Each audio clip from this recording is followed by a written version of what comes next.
The first ring cut through the silence like a knife. I jolted awake, blinking at the red glow of the clock on my nightstand. 2:14 a.m. My phone buzzed against the table.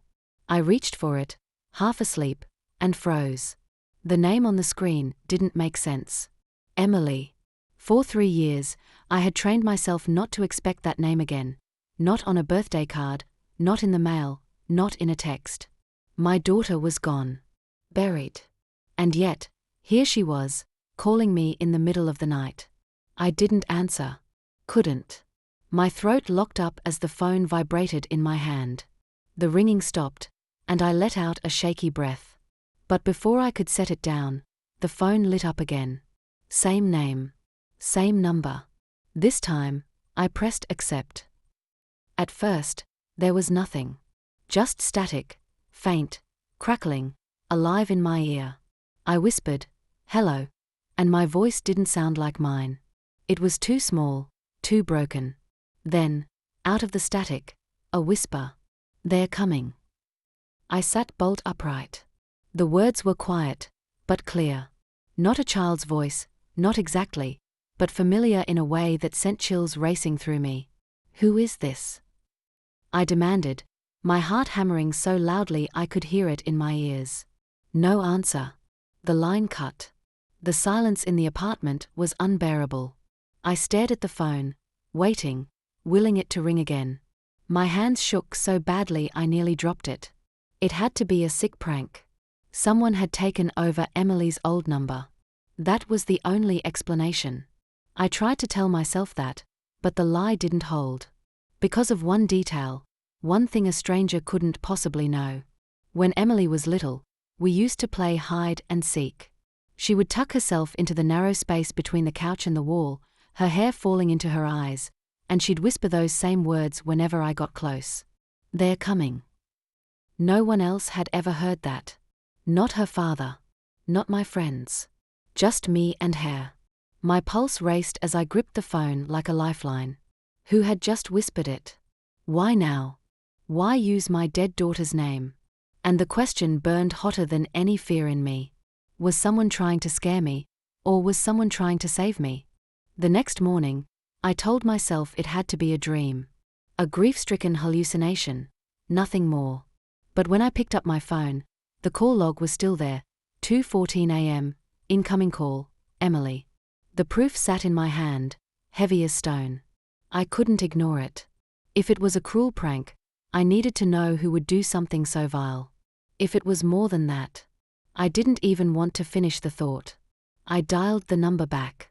My stomach knotted as the line rang once, twice, then a flat tone cut me off.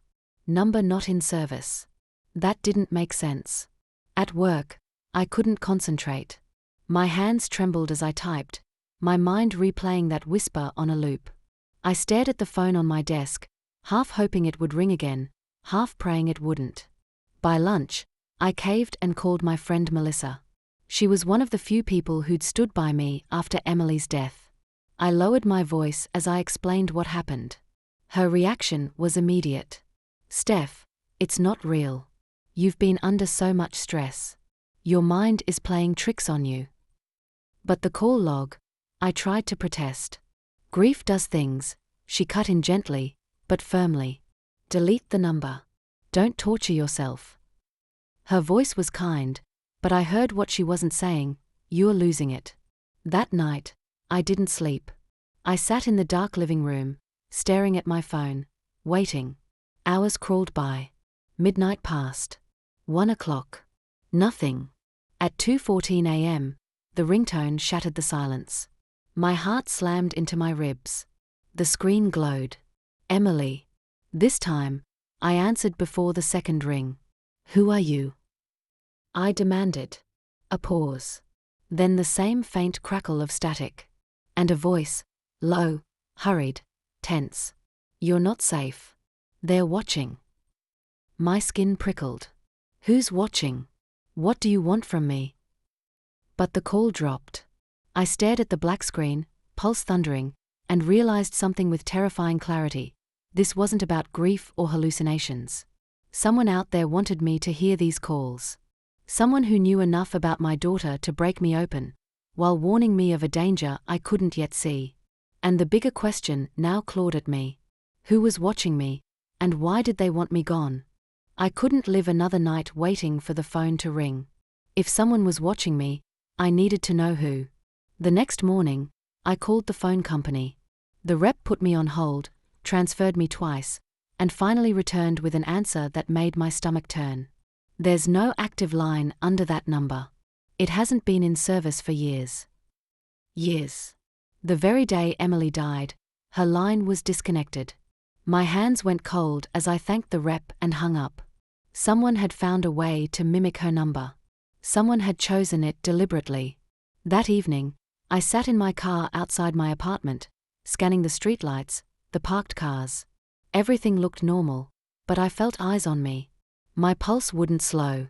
I wasn't imagining it. At 2:14 a.m. again, the call came. This time, I didn't answer right away. I let it ring, grabbed a notepad, and picked up on the final buzz. "Why are you doing this to me?" My voice shook. A breath.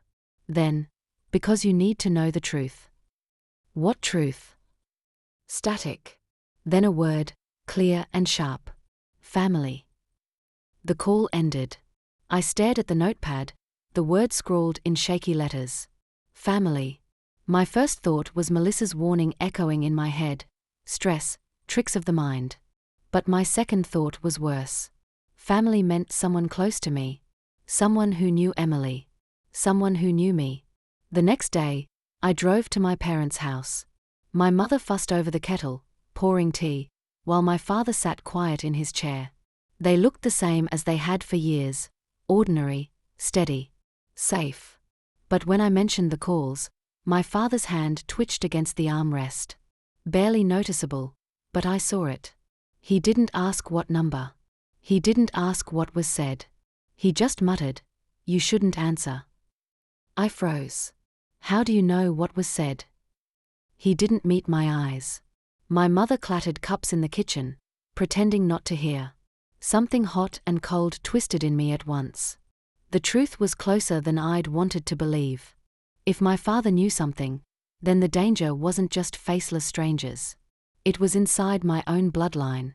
And the question that chilled me more than the calls themselves was now unavoidable.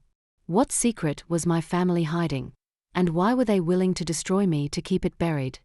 I didn't want to believe it. But the evidence was staring me in the face. The voice on the phone, the one that used my daughter's name and whispered warnings in the night, was my father's. His slip at the table, the way he told me not to answer, all of it now made sense. For days, I walked around in a fog, half sick with dread, half burning with fury.